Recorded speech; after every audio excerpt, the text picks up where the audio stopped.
चलें यार, आज हम लोग जो सेट कर रहे हैं उसमें आगे सेट नंबर 414 करेंगे और पीडीएफ आप लोग को मिल जा रहा होगा टेलीग्राम पे। देखिए,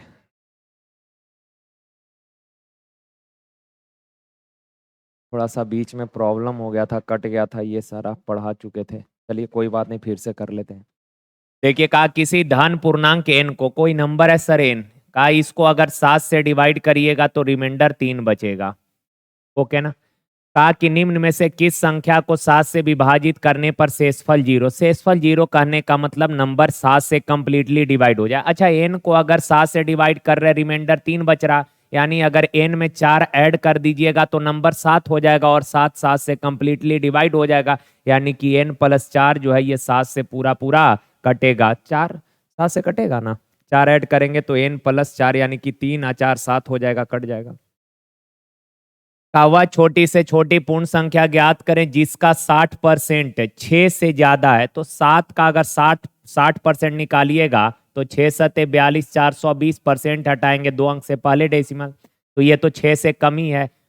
ऐसे तो डायरेक्टे लग गया 11, लेकिन फिर भी देख लीजिए 6, तो 6 का 60%, 6 छक 36, 360% हटाएंगे डेसिमल 2 अंक से पहले, और इसका 60% निकालिएगा 6 आ जाएगा, और इसका 60% निकालिएगा 11 छक 66 डेसिमल 2 अंकों से पहले। तो 11 का 60% जो है ये 6 से क्या है, ज्यादा है, तो ऑप्शन डी हो जाएगा आंसर।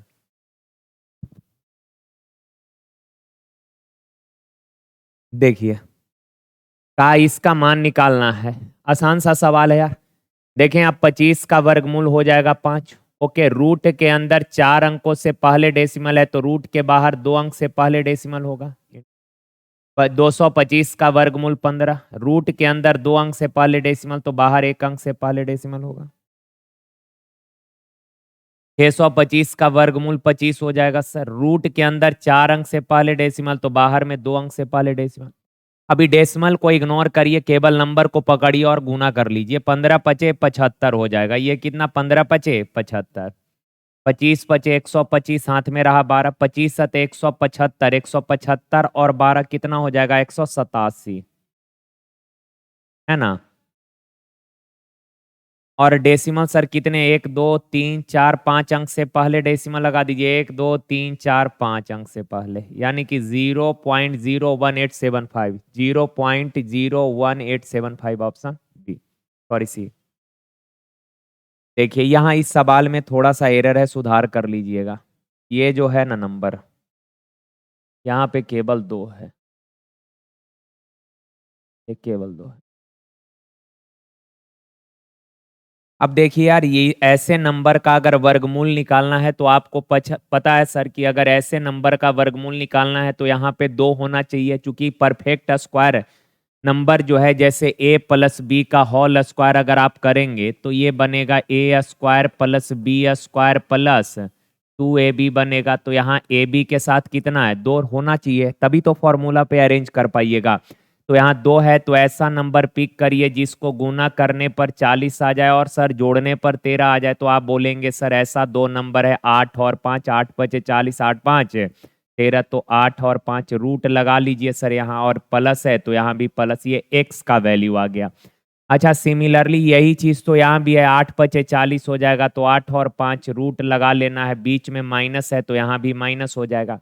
और सर आपसे पूछा x माइनस बाई, तो x का वैल्यू है √8 प्लस √5, और माइनस बाई, बाई का वैल्यू है √8 माइनस 5, लेकिन सर यहाँ माइनस होने के कारण माइनस इंटू माइनस ये क्या हो जाएगा, plus, minus plus cancel, √5 plus √5 कितना, 2√5, ये हो जाएगा। ये जो क्वेश्चन करा रहे इसका पीडीएफ है, मतलब नहीं बनेगा इसका, इसका जो ब्लैक बोर्ड पे लिखते हैं इसका पीडीएफ। हाँ, वो उसको भी डाल देते तो ठीक रहता ना। चलिए देखिए यार, का ए सीधे बी के, एक चीज छोटा सा कॉन्सेप्ट समझ लीजिए यार। जैसे आपको बोले ए समानुपाती है बी के, ए समानुपाती है किसके, बी के, तो रूल होता है कि सर समानुपात के जगह अगर बराबर दीजिएगा ना तो राइट साइड कांस्टेंट से गुना करना पड़ेगा। ओके ना। अब यार बी को बाएं साइड लेकर आइएगा तो ए बट्टा बी बराबर क्या हो जाएगा, के फॉर कांस्टेंट, यानी ए बट्टा बी का जो मान आएगा वो कांस्टेंट होगा। इसका मतलब आप कह सकते हैं कि ए वन बट्टा बी वन बराबर होगा ए टू बट्टा बी टू के, क्योंकि वैल्यू तो कांस्टेंट ही रहेगा। तो ये चीज, तो अब आपको एक चीज ध्यान में रखना है कि ऐसा जब भी रिलेशन दिख जाएगा ना तो आप डायरेक्ट ये वाला चीज लिखिएगा, बीच वाला लिखने का जरूरत नहीं है, आपका टाइम खराब होगा। जैसे मान लीजिए आपको बोले कि भैया ए जो है ये समानुपाती है बी के और व्युत्क्रमानुपाती है सी के, तो आप डायरेक्ट बेसिक अगर करेंगे तो वो तो कर ही लेंगे कि सर समानुपात के जगह अगर बराबर देंगे तो राइट साइड कांस्टेंट से गुना करना पड़ेगा, ओके ना। अब यहाँ पर सर ये क्रॉस करिएगा, सी इधर आएगा तो ए गुना सी और बी बाएं साइड आके बट्टा में बराबर में क्या हो जाएगा, के फॉर कांस्टेंट। कहने का मतलब इधर जो वैल्यू आएगा वही इधर आएगा, यानी कि ए वन इंटू सी वन अब बट्टा बी वन बराबर ए टू इंटू सी टू। बस इधर ए वन वन इधर टू कर दीजिएगा, ए टू सी टू और बी टू। तो ये रिलेशन, तो अब अगर ऐसा रहे तो आप इसको डायरेक्ट ही लिख लीजिएगा। अगर ऐसा लिखा है तो आप यहीं से कर लेना कि क्रॉस करेंगे तो सर ये ए वन सी वन और बट्टा बी वन हो जाएगा, और बाएं साइड भी यही अरेंजमेंट कर लीजिएगा, ए टू सी टू और बट्टा बी टू। क्लियर है बात? तो ये इस चीज को थोड़ा ध्यान रखिएगा, बीच में इतना काम करेंगे तो टाइम बहुत खराब हो जाएगा, और ऐसे सवालों में कैलकुलेशन थोड़ा ज्यादा हो भी जाता है, और इतना लिख लिख के अगर बनाएंगे तो और ज्यादा कॉम्प्लिकेटेड हो जाएगा कैलकुलेशन। देखिए कहा ए सीधे बी के सकारात्मक वर्गमूल के रूप में भिन्न होता है। सीधा यानी कि ये समानुपात की बात कर रहा है कि ए जो है बी के वर्गमूल के समानुपाती है, और सी के घन के विपरीत है, सी के क्यूब के व्युत्क्रमानुपाती है। ए जो है बी के वर्गमूल के समानुपाती है और सी के घन के व्युत्क्रमानुपाती है, घन यानी क्यूब का। तो अब डायरेक्ट आप करिए, यहाँ पे आएगा तो ए वन सी वन का क्यूब और बी बाएं साइड आएगा तो बट्टा में रूट अंडर बी वन हो जाएगा, और बराबर में हो जाएगा ए टू सी टू का क्यू और बट्टा में रूट अंडर बी टू। अब सबका वैल्यू दिया होगा, रख लीजिए यार।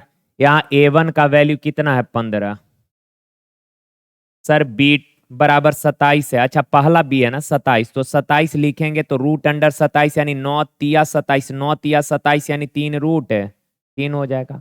और सी का वैल्यू कितना है, सी है 2, तो 2 का क्यू कितना 8 बराबर ए टू दिया है सेकंड वाला ए का वैल्यू 9 और सी दिया है 2, तो 2 का क्यूब 8 और बी सेकंड बी निकालना है, यानी कि बी टू का वैल्यू निकालना है, तो रूट अंडर बी टू। अच्छा 8 से 8 तो कैंसिल हो जाएगा, 3 पचे 15 हो गया। अच्छा क्रॉस करिएगा, ये इधर आएगा तो रूट अंडर बी टू बराबर ये क्रॉस हो जाएगा तो 9 रूट 3 और बट्टा में कितना 5। अब दोनों साइड स्क्वायर कर लेंगे तो बी टू बराबर हो जाएगा 9 का स्क्वायर 81 रूट 3 का स्क्वायर 3, 81 तिया 243 और 5 का स्क्वायर 25, तो 243 बट्टा 25 ऑप्शन बी।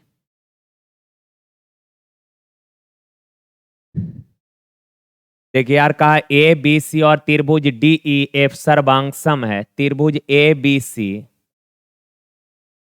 आप लोग को फिगर नहीं बनाना, ऐसे सवाल को डायरेक्ट कर लीजिएगा, ऐसे टाइम थोड़ा सा खराब होगा। ए बी सी और डी ई एफ सर्वांगसम है, ये दोनों ट्रायंगल जो है ये सर्वांगसम है, ये सर्वांगसम का सिंबल होता है। का ए बी बराबर 6 बराबर डी ई यानी कि डी ई बराबर भी 6 है, बी सी बराबर 8 बराबर ई एफ यानी ई एफ बराबर भी 8 है।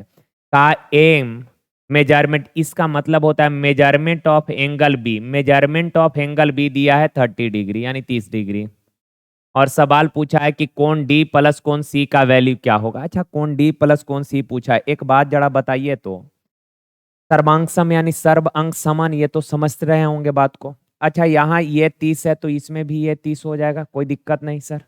अच्छा त्रिभुज के तीनों कोणों का योग 180, सर ये 30 है तो बाकी दो कोण का योग भी 180 यानी कोण ए प्लस कोण सी, सॉरी एक कोण 30 है तो तीनों कोणों का योग अगर 180, एक कोण 30 है तो बाकी दो कोण का योग 150 होगा। सिमिलरली यहाँ एक 30 है तो बाकी दो कोणों का योग 150 होगा, यानी कोण डी प्लस कोण ए बराबर 150, यानी क्या हुआ सर, ए प्लस सी 150 है और डी प्लस ए भी 150 है। अपने को चाहिए डी और सी का सम चाहिए, तो एक बात बताइए क्या सी और कोण एफ बराबर है, तो आप बोलेंगे सर बराबर है, कोण सी और कोण एफ जो है ये क्या है आपस में बराबर है। तो आप बताइए एफ के जगह अगर सी लिख दें तो कोई दिक्कत क्या? आप बोलेंगे सर दिक्कत नहीं है, और ये तो ऑलरेडी डी है ही, यानी कोण डी प्लस कोण एफ अगर 150 है तो कोण डी प्लस कोण सी बराबर भी कितना हो जाएगा? 150 हो जाएगा, ऑप्शन डी। देखिए कहा एक ठेकेदार ने 80 दिन में एक काम पूरा करने का फैसला किया और शुरुआत में 60 ये 80 दिन में काम को पूरा करने का ठेका लिया। ये टोटल ड्यूरेशन दिया है कि सर काम को 80 दिन में कंप्लीट करना है। का ठेकेदार ने शुरुआत में 60 पुरुषों को काम पर लगाया, ठीक है ना, 60 पुरुष से काम शुरू किया। 20 दिन के बाद अतिरिक्त 20 पुरुष को काम पे रखा गया और समय के अनुसार काम पूरा किया गया। एक बात बताइए, टोटल 80 दिन का ड्यूरेशन है यार, और आपने शुरुआत में 60 वर्कर को लगाया और ये सारे लोग मिलकर कहा है कि 20 दिन के बाद अतिरिक्त 20 पुरुष को काम पे रखे, यानी कि 20 दिन तक तो 60 आदमी ही काम किया, उसके बाद आप 20 पुरुष को और बुला लिए। तो मेरे भाई 60 आदमी शुरू के 20 दिन तक काम किया, उसके बाद आपने 20 आदमी और बुला लिए, तो आपके पास 60 आदमी पहले से था, 20 आदमी और बुला लिए तो हो गया क्या आदमी? 80 आदमी। अच्छा अब आप लोग बताइए टाइम कितना दिन बच रहा है? तो आप बोलेंगे सर शुरू में 20 दिन काम हुआ है, टोटल 80 दिन का ड्यूरेशन है, 20 दिन हुआ है, तो अब आगे क्या दिन बचा है? 60 दिन। तो टोटल वर्क हो गया, काम खत्म हो गया, यानी ये टोटल वर्क हो गया ना। शुरू में 60 आदमी मिलकर काम किया है 20 दिन तक, तो 20 दिन में इतना काम किया, उसके बाद 20 आदमी और आया तो हो गया 80 आदमी, और ये 80 आदमी मिलकर काम को 60 दिन में कर दिया, तो ये टोटल काम कंप्लीट हो गया। तो ये टोटल वर्क हो गया सर 1200 है ये, और ये 4800 है, तो 1200 4800 टोटल कितना हो गया? 6000। टोटल वर्क हो गया 6000।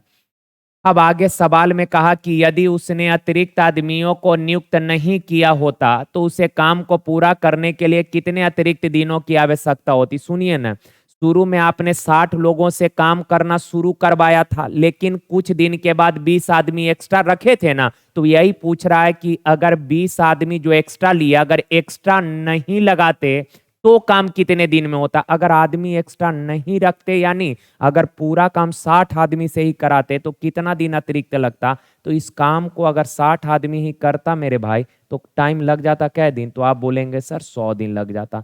तो एक्स्ट्रा क्या दिन लगेगा? एक्स्ट्रा कितना दिन? तो सर टोटल 80 दिन का ड्यूरेशन था, टोटल कितने दिन का ड्यूरेशन था? 80 दिन का ड्यूरेशन था। कितने दिन का? 80 दिन का। एक्स्ट्रा नहीं लगाते तो 100 दिन लग जाता, काम होने में क्या दिन लग जाता? 100 दिन लग जाता, यानी क्या दिन एक्स्ट्रा? 20 दिन एक्स्ट्रा। देखिए कहा एक व्यापारी अपने सामान पर उसके क्रय मूल्य से 20% अधिक अंकित करता है। क्रय मूल्य अगर 100 है, 20% ज्यादा अंकित किया, यानी अंकित किया कितना? 120। का यदि यार ग्राहक को अंकित मूल्य पर 20% डिस्काउंट देता है, अंकित मूल्य पर 20% डिस्काउंट देता है, तो 120 का चीज है, 20 डिस्काउंट दिया, यानी बेचा कितना में? 80% में, यानी 12,896। अब का कितने का लाभ हानि होगा? तो आपको डायरेक्ट दिख रहा है कि सर खरीदा है 100 में और बेच रहा है 96 में, यानी हानि कितने का होगा? 4% का लॉस होगा। देखिए का समकोण त्रिभुज पी क्यू आर में, समकोण त्रिभुज है पी क्यू आर, जिसमें कोण क्यू समकोण है, ठीक है ना, ये बोल दिया था। का पी आर की लंबाई 17 है, पी आर का लंबाई 17, क्यू आर का लंबाई 8 है, और मेरे भाई भुजा पी क्यू का लंबाई 15, 8 15 17 ट्रिपलेट है ही। कहा कि आर पी क्यू अल्फा है, आर पी क्यू ये वाला कौन दिया है? अल्फा, और आपसे पूछा है sine alpha plus cos alpha. अच्छा साइन थीटा क्या होता है? तो आप बोलेंगे सर पी बाई एच होता है, और कॉस क्या होता है सर? तो बी बाई एच होता है। और अल्फा एंगल है, तो अल्फा जो एंगल लेते हैं आप सबको पता है कि सर जो एंगल लेंगे उसके सामने वाला भुजा लंब होगा, तो अल्फा के सामने लंब कितना है? 8। अब बट्टा कर्ण कितना है? 17 प्लस बी अल्फा है ना, तो अल्फा के सामने वाला ये लंब होगा और ये बेस होगा, बेस कितना? 15, और कर्ण तो यहाँ भी 17 हो जाएगा, तो 23/17। कोई दिक्कत? क्लियर है? बढ़ जाए आगे, चलिए देखें यार, अच्छा सवाल है यार। का इस पूरे एक्सप्रेशन को अगर आप एक्स के पावर एक्स क्यू से डिवाइड कर दीजिएगा, तो सर एक्स क्यू से अगर डिवाइड करेंगे तो यहाँ बचेगा एक्स के पावर 3, यहाँ एक्स क्यू से डिवाइड करेंगे तो एक्स बचेगा, और यहाँ एक्स क्यू से डिवाइड करेंगे तो 1/x बचेगा, और इसको एक्स क्यू से डिवाइड करिएगा तो 1/x³ हो जाएगा, और बट्टा इसको भी अगर एक्स क्यू से डिवाइड करेंगे तो कितना बचेगा, 5 बचेगा। यहाँ तक कोई दिक्कत नहीं। अब इधर आ जाइए। अब यार 1/x दिख रहा है ना आपको, तो यहाँ 1/x ये इसके लिए इस फंक्शन को x से डिवाइड करिए, x से डिवाइड करेंगे तो यहाँ बचेगा x, यहाँ x से तो 5, और सर इसको x से डिवाइड करेंगे तो 1/x, और जीरो को किसी से फर्क थोड़े ना पड़ेगा। तो x + 1/x बराबर कितना हो गया, माइनस उधर जाके प्लस हो जाएगा। तो सर x + 1/x मालूम है हो गया। अब x³ + 1/x³ भी चाहिए, तो x³ + 1/x³ क्या हो जाएगा, तो आप बोलेंगे सर 5 का क्यूब 125 - 3 पचे 15 घट जाएगा, तो ये हो गया 110। तो ये है 110, और इसका वैल्यू कितना है 5। तो 110 और 5 115, और बट्टा 5 कितना हो जाएगा 23। ऑप्शन नंबर सी हो जाएगा। सही है ना। देखिए, का एक आदमी एक निश्चित दूरी को धारा के अनुकूल 9 घंटे में तय करता है। तो धारा के दिशा में आप सबको पता है कि सर स्पीड बढ़ेगा, धारा के अपोजिट डायरेक्शन में स्पीड घट जाएगा। तो का एक निश्चित दूरी धारा के अनुकूल 9 घंटे में तय करता है, तो धारा के दिशा में चाल बढ़ेगा, यानी बोट प्लस वाटर, और इस चाल से चलकर 9 घंटे में कोई डिस्टेंस ट्रेवल किया, अर्थात डिस्टेंस क्या होगा, स्पीड इंटू टाइम। का धारा के प्रतिकूल वही दूरी 18 घंटे में, तो धारा के विपरीत चाल घटेगा, यानी बोट माइनस वाटर, और इस चाल से चलकर वही डिस्टेंस कितना समय में, 18 घंटा में। सर दोनों दूरी तो बराबर ही होगा, 9 दूना 18। तो यहाँ b + w, अच्छा ये 2b - 2w है, 2b - 2w, b उधर जाके घटेगा, 2b में से b बचेगा, और 2w इधर आके जुटेगा तो 3w हो जाएगा। तो रेशियो इन दोनों का क्या हो जाएगा, तो आप बोलेंगे सर 3:1। यानी मेरे प्यारे भाई, बोट का जो स्पीड है ना, बोट का स्पीड कितना है 3 यूनिट, और वाटर का स्पीड कितना हो गया 1 यूनिट। सवाल का उसे शांत जल में समान दूरी का 3/5 भाग कितने घंटे में तय करना होगा। तो पहले तो डिस्टेंस निकाल लेते हैं, तो ये भी सर डिस्टेंस है और ये भी डिस्टेंस है, दोनों तो डिस्टेंस ही है, तो यहाँ से निकाल लेते हैं। डिस्टेंस कितना है, तो बोट प्लस वाटर यानी 3 और 1 4 × 9 कितना हो जाएगा 36, ये डिस्टेंस आ गया। और का इस दूरी का 3/5 भाग कितने समय में तय करेगा शांत जल में। तो शांत जल में अगर आप तैरिएगा तो वो आपका ओरिजिनल स्पीड होगा ना, क्योंकि वाटर स्टिल यानी कि शांत है, तो शांत जल में किसी भी नाव या व्यक्ति का जो स्पीड होता है वो उसका ओरिजिनल स्पीड होता है। तो बोट का स्पीड कितना है 3, तो 3 से 3 कैंसिल, 36/5 यानी 7.2 आवर। ऑप्शन ठीक है। चलिए देखिए यार, कहा एक क्रिकेट खिलाड़ी के 27 पारी में बल्लेबाजी का औसत 47 रन है। 27 पारी का औसत अगर 47 है तो 27 पारी का टोटल रन कितना हो जाएगा, 27 गुना 47 हो जाएगा। ओके ना।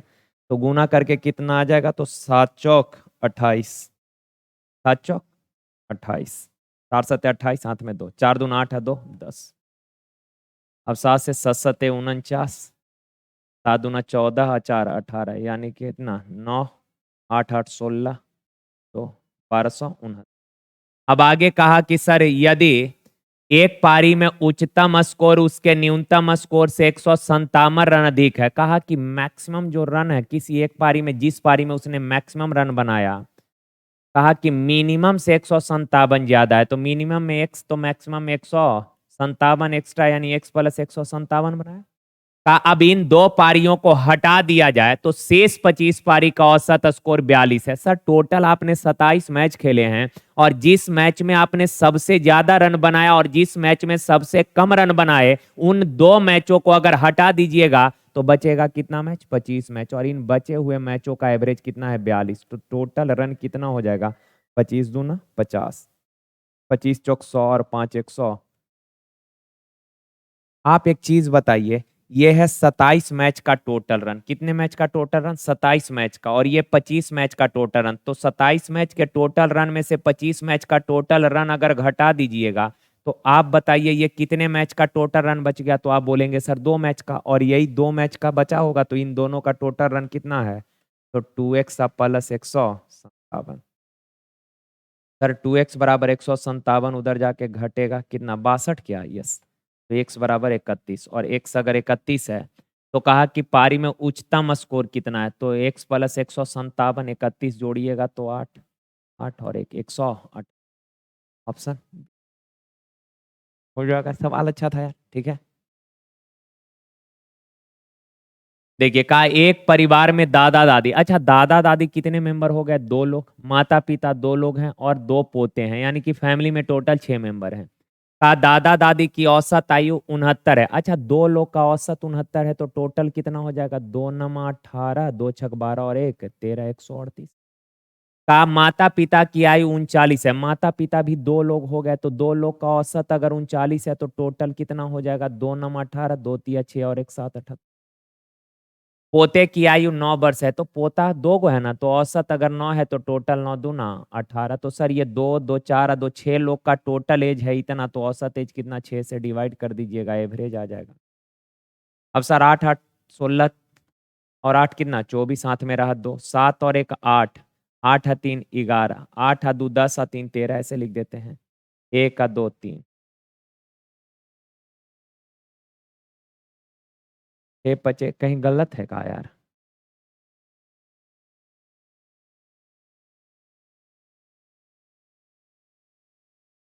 8 दिया 24, 4, हाथ मेरा 2, 7 1 8, 8 है 3 11, 8 2 11 2 13, 1 1 2 ये ना होगा यहाँ पर, 234 होगा लगता है ना। तो बताइए तो, 33 18, अच्छे नमा 54 39, ऑप्शन ए। ओके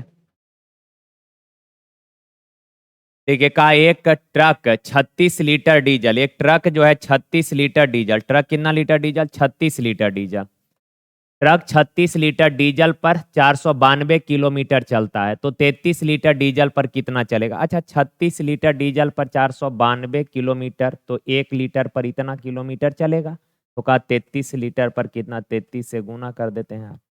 3 से काटिएगा 12 बार में और 3 से काटिए 11 बार में, 12 से 12 चौक 48, 12 एक कम, तो 11 एक कम 11, हाथ में रहा 1, 11 चौक 44 और 1 45, 451, ऑप्शन सी।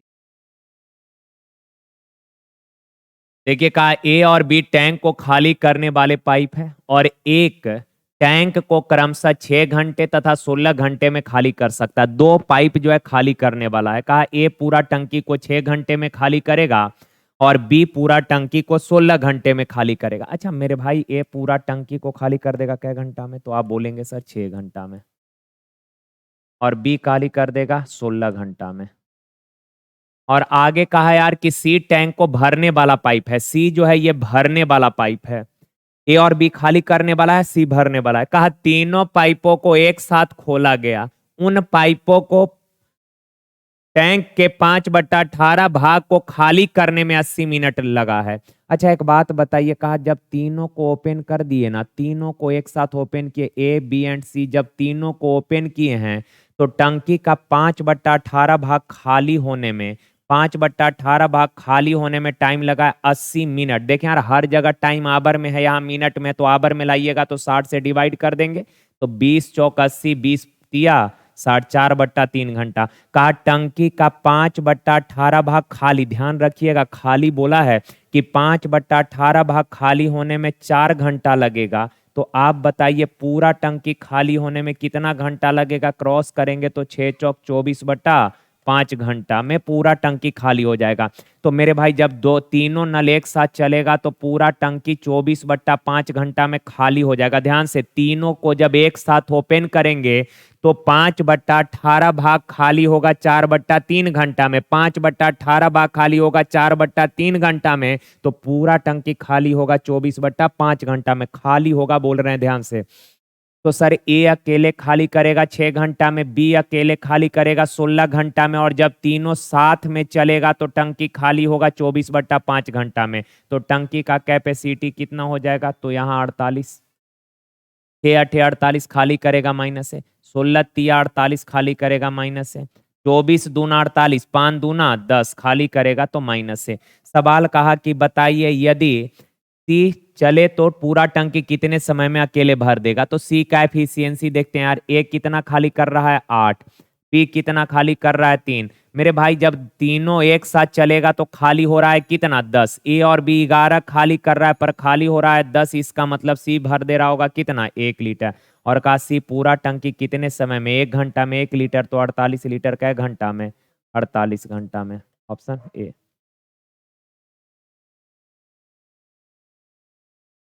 हो जाएगा। चलिए देखिए यार, एक चतुर्थानुपात जैसे ए बी और सी, इसका बोलेगा चतुर्थानुपात क्या होगा? तो मान लेते हैं एक्स। इसका चतुर्थानुपात क्या हो जाएगा? एक्स है। अब मेरे भाई आप सबको पता ही होगा कि समानुपात का सर अगर केस रहता है तो इनर का मल्टीप्लाई एक्सट्रीम के मल्टीप्लाई के बराबर होता है, यानी ए गुना एक्स बराबर बी गुना सी। तो सर एक्स बराबर क्या हो जाएगा? तो बी गुना सी बट्टा ए। तो इस चीज को आप ध्यान में ही रख लीजिएगा कि चतुर्थानुपात बराबर होता है बी गुना सी बट्टा ए। बी गुना सी बट्टा ए। तो ये 3 टर्म दिया, इसका चौथा समानुपात क्या होगा? तो बी गुना सी। बी गुना सी और बट्टा ए बराबर कहा 32 और पी का तृतीया तीसरे समानुपात के बराबर है। तो तृतीय अनुपात बराबर होता है बी स्क्वायर बट्टा है। तो बी स्क्वायर यानी पी का स्क्वायर बट्टा ए कहने का मतलब कितना? 32। 5 से काटिएगा 3 बार में कट जाएगा यार। अब इसको थोड़ा अरेंज करके लिख लीजिए। तो पी स्क्वायर बराबर ये क्रॉस करिएगा। अच्छा 24 तिया 72 है। 24 तिया 72 को लिख लें क्या आपने सुविधा के लिए? 36 दूना 72। बात तो एक ही है, 24 तिया 72, 36 दूना 72 लिखिए। 32 को लिख सकते हैं क्या? 2 गुना 16 32। हो गया काम सेट। तो P बराबर स्क्वायर हटाएंगे, वर्गमूल 36 का वर्गमूल 6 और इसका वर्गमूल 2 और इसका 4, तो 6 दूना 12, 12 चौक 48। तो P का वैल्यू कितना? 48। ऑप्शन डी हो जाएगा ना। चलिए का उन संख्याओं के HCF और LCM के बीच का अनुपात क्या होगा जिनका LCM 48 है और संख्याओं का गुणनफल 384 है? अच्छा एक बात बताइए, ये रिलेशन सब लोग जानते हैं, LCM गुना HCF बराबर फर्स्ट नंबर गुना सेकंड नंबर। तो मेरे भाई LCM तो दिया ही है 48, HCF निकाल लेते हैं और दोनों संख्या का गुणनफल दिया है। दोनों का गुणनफल डायरेक्ट दिया है कितना? 384। तो 48 से काटिएगा कै बार में? 80 80 64, 8 चौक 32, 6 38, 8 बार में। तो HCF आ गया कितना? 8। सवाल कहा है HCF और LCM का रेशियो, तो HCF 8 है और LCM 48 है। तो रेशियो हो जाएगा 8 एकम 8 छक 48, 1:6। Option B.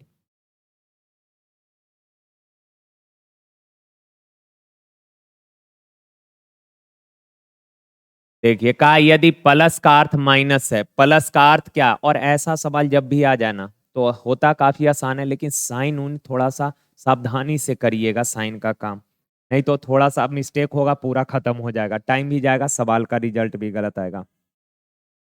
देखिए यार प्लस का अर्थ है माइनस, प्लस का अर्थ क्या है? माइनस है सर, प्लस का अर्थ माइनस है, ऐसे लिख लेते हैं। अब माइनस का अर्थ प्लस है, माइनस का अर्थ प्लस है, माइनस का अर्थ प्लस। गुना का अर्थ भागा है, गुना का अर्थ डिवाइड है, गुना का अर्थ डिवाइड है। और डिवाइड का अर्थ मल्टीप्लाई है, डिवाइड का अर्थ मल्टीप्लाई है। और कहीं डिवाइड है? हाँ बस हो गया। अब गुना का अर्थ भागा था ना, तो यहाँ पे भी डिवाइड है, यहाँ भागा के जगह मल्टीप्लाई। तो ये कितना हो गया? 6। ठीक है, और डिवाइड करिएगा तो ये कितना हो जाएगा? 14। ठीक है, अब आप बताइए 6 में से ये 14 पचे 70, 6 माइनस 70 करिएगा तो कितना हो जाएगा? माइनस का 64। अब अट्टा में ये 3 से 6 बार में, तो 6 दूना 12 प्लस 4 दूना 8, 12 और 8 कितना? 20। कहाँ गलती हो गया यार? गुना के जगह भागा सही तो है, भागा का अर्थ है गुना, भागा का अर्थ है गुना, भागा का अर्थ गुना तो दे दिया, गुना अभी गुना। अरे दिखता नहीं है यार।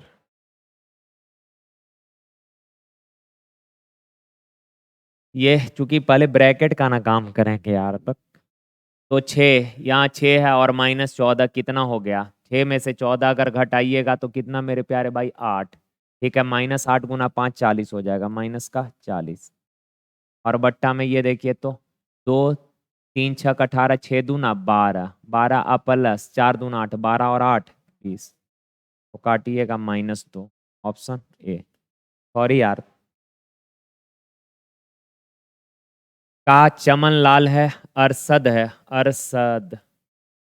और जगजीत सिंह कोई चुनाव लड़ा था, मतदान के सभी वोट वैध थे। अरशद को कुल वोट का 35% वोट मिला। अरशद को टोटल वोट का 35% वोट मिला है। आगे कहा कि सर चमन लाल को प्रत्येक 35 वोट में से 14 वोट मिले हैं। चमन लाल को 35 में से 14 यानी कि 14 वोट मिले हैं, कितना में से? प्रत्येक 35 में से। तो परसेंट में कितना? 100 से गुना। 7 पचे 35, 7 दूना 14, 2 से 20 पचे 100, 20 दूना 40%। और एक है जगजीत।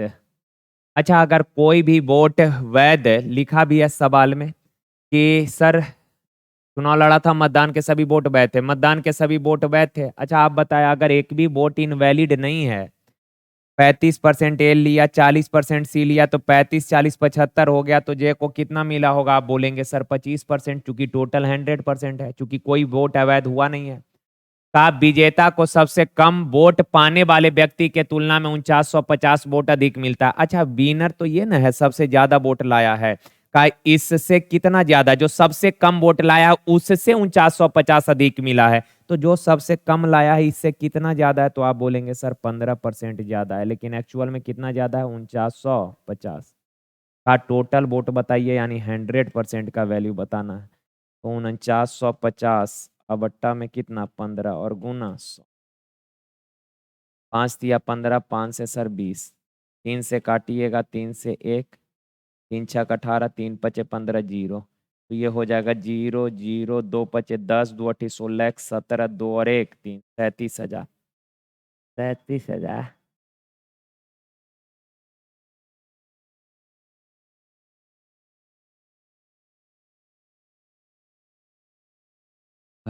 दिमाग खराब रहता है यार। सुबह से शाम तक टोटल 8 को बैच पढ़ाना, उसके बाद शाम में आके यहाँ डिस्कशन कराइए, सारा फैन ऊना ऑफ रहता है, ऐसे ही इतना गर्मी लगता है दिमाग, ऊपर से ये सब अलग चीज़ है। कहाँ मिस्टेक हो रहा है यार? 5 तिया 15, 5 से 20 बचे 100, 3 से काटिएगा तो 3 एक कम 3, 3 छक 18, 3 पचे 15, जीरो। तो जीरो, 2 पचे 10, हाथ में रहा 2 अठी 16, 1 17, 2 1 3। है नहीं कोई ऑप्शन है यार?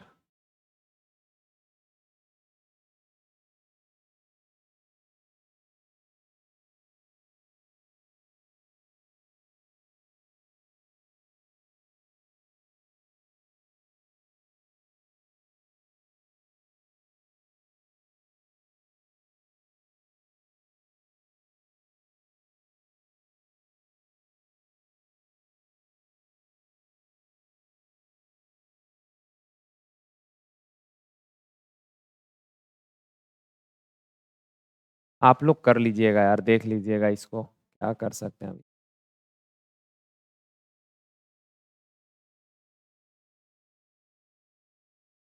तो इतना बराबर 3700 ही होगा।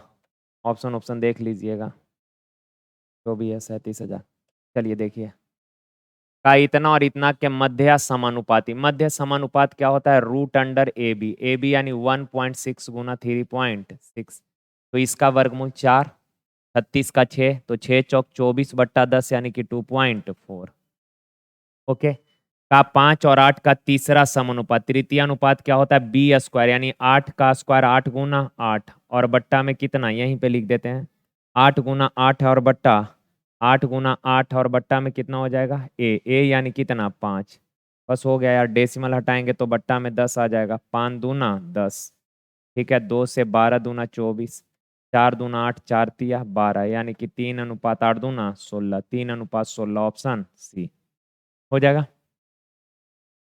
देखें यार, कहा कि 400 कर्मचारियों वाली एक फैक्ट्री में पुरुष कर्मचारी की संख्या का महिला कर्मचारियों से अनुपात 5:3 है, यानी कि मेल और फीमेल का जो रेशियो है ये है 5:3।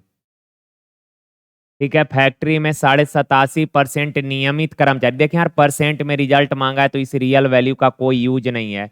2 जीरो लगा लीजिए यहाँ पे। तो आप बताइए टोटल कर्मचारी कितना हो गया? 800 हो गया। कहा कि फैक्ट्री में 87.5% नियमित कर्मचारी हैं। टोटल जितने कर्मचारी हैं ना, इनमें से 87.5% नियमित कर्मचारी है। 87.5%। तो सर परसेंट से 2 जीरो तो कैंसिल हो जाएगा। 8×5=40, हाथ में रहा 4, 8×7=56, 56×4 60, हाथ में रहा 6, 8×8=64, 6×70, यानी कि टोटल 700 कर्मचारी नियमित हैं। का 92% पुरुष कर्मचारी नियमित है। जितने कर्मचारी, जितने पुरुष हैं उनमें 92% नियमित कर्मचारी हैं। परसेंट से 2 जीरो कैंसिल, 5×2=10, 5×9=45 और 1×46। तो कहा कार्यालय में कितना महिला कर्मचारी नियमित है? आप बताइए। टोटल 700 नियमित कर्मचारी है, उनमें से 460 मेल है, तो फीमेल कितना हो जाएगी? फीमेल कितना होगी? तो सर आप बोलेंगे 240। तो 240 फीमेल नियमित है। टोटल फीमेल कितना में से? 300 में से परसेंट 100 से गुना। 2 जीरो से 2 जीरो, 3×8=24, यानी 80%। Option A. देखिए यार, कहा 20,000 तथा 40,000 के राशि को 3 वर्ष के लिए क्रमशः 10% तथा 15% के साधारण ब्याज दर पर दिया गया। कुल साधारण ब्याज कितना? अच्छा, 10% के दर से 3 साल का साधारण ब्याज कितना हो जाएगा? तो 30%। तो 2,000 का 30% अगर निकालिएगा तो मेरे भाई परसेंट से 2 जीरो कैंसिल, 3×2=6,000 हो जाएगा। अच्छा, 15% के दर से 3 साल का साधारण ब्याज, तो 15×3=45%। परसेंट से 2 जीरो कैंसिल, 45×4=100, 80 पर 1 जीरो हो जाएगा। सही है। अब दोनों को मिलाकर टोटल ब्याज मिला है कितना? 7800 रुपया। कहीं है तो का कुल। हाँ, दिक्कत हो जा रहा है यार।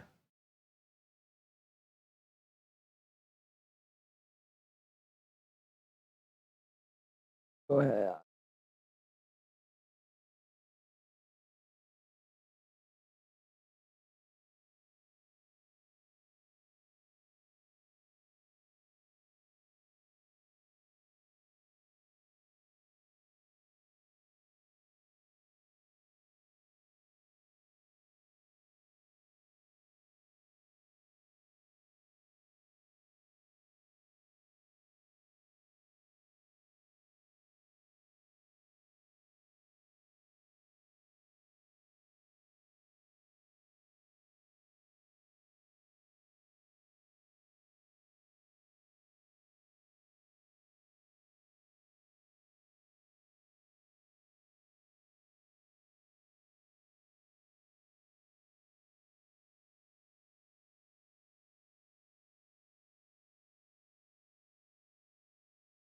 देखिए तो 3×2=6,000।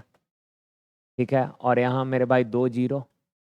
ठीक है। 4×5=20, 4×4=16, हाँ 2×18।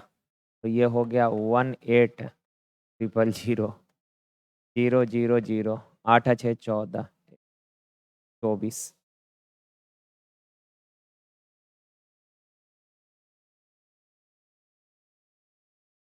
ओके ना? कितना आसान आसान सा सवाल रहता है। इसका रेशियो निकालना है। अच्छा, डेसिमल हट जाएगा तो डेसिमल तो हट ही जाएगा अपने अपने जगह से। बीसी इतना है, यहाँ पे डेसिमल हटाएंगे तो 1 जीरो यहाँ पे चिपक जाएगा। 2×5=10 और ये 2×7=14 हो जाएगा। ए बी सी का रेशियो। अच्छा, दोनों में बी कॉमन है। बी दोनों में कॉमन है तो यहाँ बी का वैल्यू 25 है। देखिए ना, A/B यहाँ है कितना? 12/25।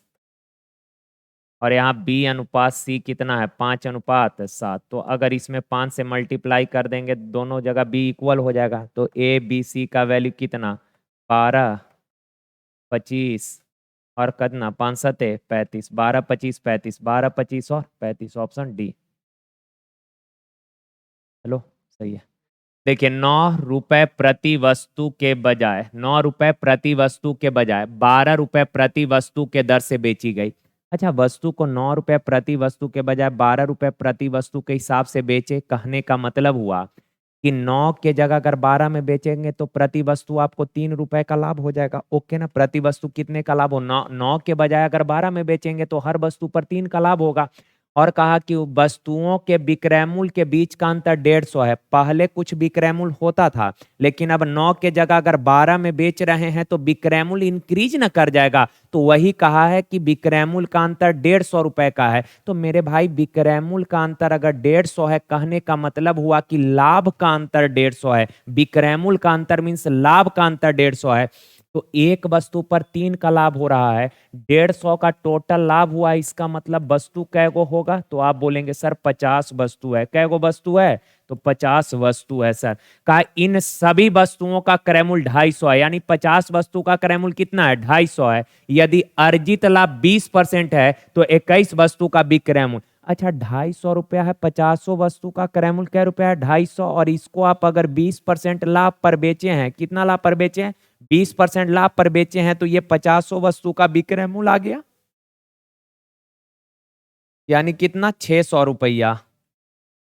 ठीक है, विक्रय मूल्य आ गया।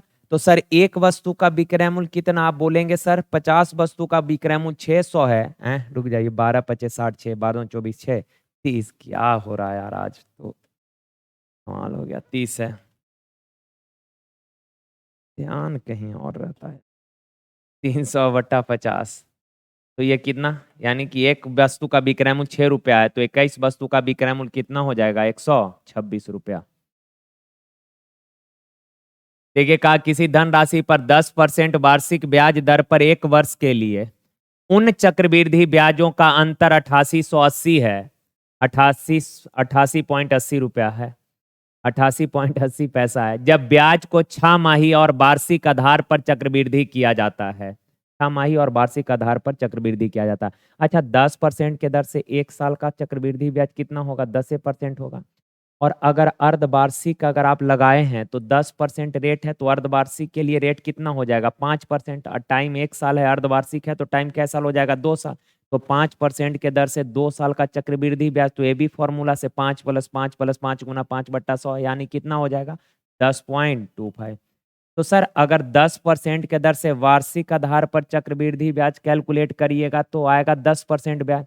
और 10% के दर से 1 साल के लिए अगर अर्धवार्षिक ब्याज मिलता है तो ब्याज कितना मिलेगा? अर्धवार्षिक के लिए रेट हो जाएगा 5%, टाइम हो जाएगा 2 साल, तो 10.25%। तो अंतर कितना है? तो 0.25% का अंतर है, लेकिन एक्चुअल में अंतर है 88 रुपये 80 पैसे का। सवाल कहा कि बताइए उसी धनराशि का उसी ब्याज दर पर 1/2/3 वर्ष का साधारण ब्याज क्या होगा? ठीक है, तो पहले प्रिंसिपल निकाल लेते हैं यार, 100%। तो ये हो जाएगा 88.80/0.25 और गुना 100। डेसिमल ऊपर नीचे का तो हट ही जाएगा। 25 चौक गुना करिएगा 0, 4×8 = 32।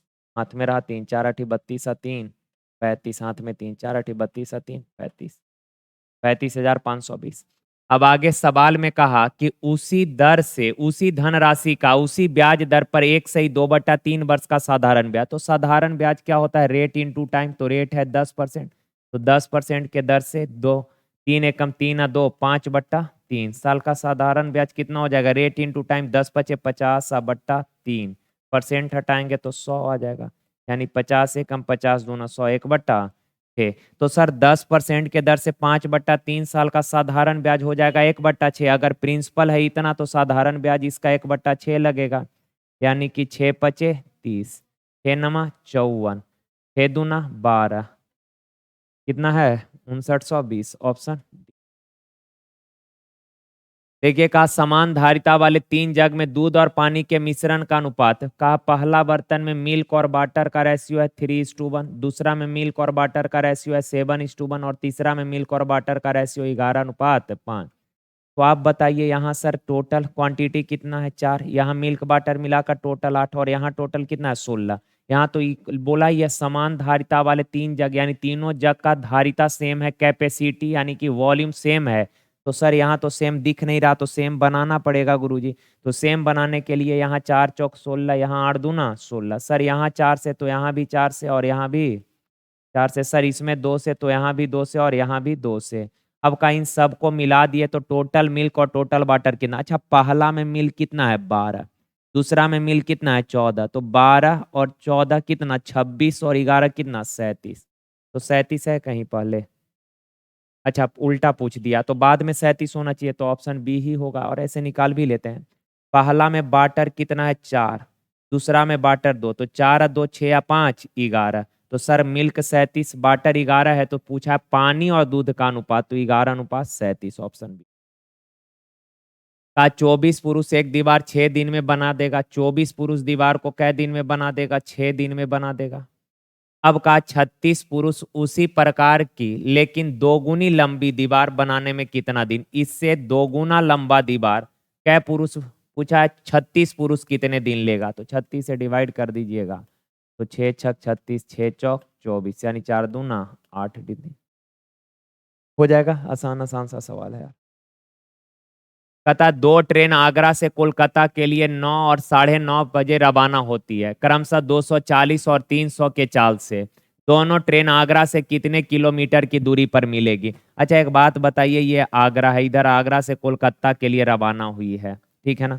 आगरा से कहाँ के लिए रवाना हुई है, कोलकाता के लिए। 2 ट्रेन रवाना हुई है। कहा पहला ट्रेन जो है उसका चाल है 240 किलोमीटर पर आवर, और दूसरा जो ट्रेन है ना, दूसरा ट्रेन का चाल ही, दूसरा ट्रेन 9:30 में चली है यार, और पहला ट्रेन 9 बजे ही चल दी है। दूसरा का चाल है 300 किलोमीटर। तो आप बताइए दूसरा के चलने से कितना देर पहले पहला ट्रेन चली है, तो आधा घंटा सर। तो 240 के चाल से चलकर आधा घंटा में कितना डिस्टेंस ट्रेवल कर लेगी, 120 किलोमीटर। अब यार 9:30 जैसे ही बजेगा, पिछला दूसरा ट्रेन भी पीछे से चलना शुरू कर देगी, यानी कि 9:30 बजे तक दोनों ट्रेनों के बीच का गैप कितना बन चुका है, 120 किलोमीटर। अब पीछे से ये पीछा कर रही है, तो कितने समय में पकड़ लेगी, तो समय बराबर दूरी बट्टा चाल, सेम डायरेक्शन है तो चाल घटेगा, यानी कि 60 दूना 120, यानी कि 2 घंटा। यहाँ तक कोई दिक्कत नहीं है। तो सर कहा कितनी दूरी पर, आगरा से कितनी दूरी पर पकड़ेगी, तो आप बताइए। आगरा से चलना शुरू की है 30 किलोमीटर 300 किलोमीटर पर आवर के चाल से, 2 घंटे बाद पकड़ ली, तो 300 के चाल से चलकर 2 घंटे में कितना डिस्टेंस ट्रेवल करेगी, 600 किलोमीटर के दूरी पर पकड़ेगी। Option C. देखिए कहा कितने पदों का योग इतना, मान लेते हैं इन पदों का योग जो है 952 है, और आप सबको पता है ये एपी है सर, 7 14 7 21 7 28। तो एपी में सम ऑफ एन टर्म क्या होता है, तो n/2 into 2a plus n-1 into D. अच्छा सम ऑफ एन टर्म दिया है 952, इन पदों का योग 952। अब एक चीज बताइए, अब यार 952 योग दिया है, सम ऑफ एन टर्म कितना दिया है, 952 दिया है ना, तो इन पदों का योग क्या हो जाएगा, n/2 इंटू 2a यानी फर्स्ट टर्म कितना 7, plus n-1 into D for difference, कितने कितने का है गैप, 7 का, बराबर 900। अब यहाँ से सॉल्व करेंगे, क्वाड्रेटिक बनेगा, थोड़ा मुश्किल हो जाएगा। तो उससे अच्छा है क्या कि आप ऑप्शन से देख लीजिए कि कौन सा ऑप्शन लेता कि कंडीशन सेटिस्फाई होगा। पहला है ए में 16, 16 अगर लीजिएगा तो 16/2 8, अंदर हो जाएगा 7 दूना 14, प्लस 16 में से 1 गया 15 सते 105, तो 8 गुना ये हो जाएगा कितना 100, 5 4 9 119, तो 8 नमा 72, हाथ मेरा 7, 8 7 15, 8 और 1 9, 952 952 952 है ही, तो 16 लेने पर सेटिस्फाई हो गया, ऑप्शन ये हो जाएगा।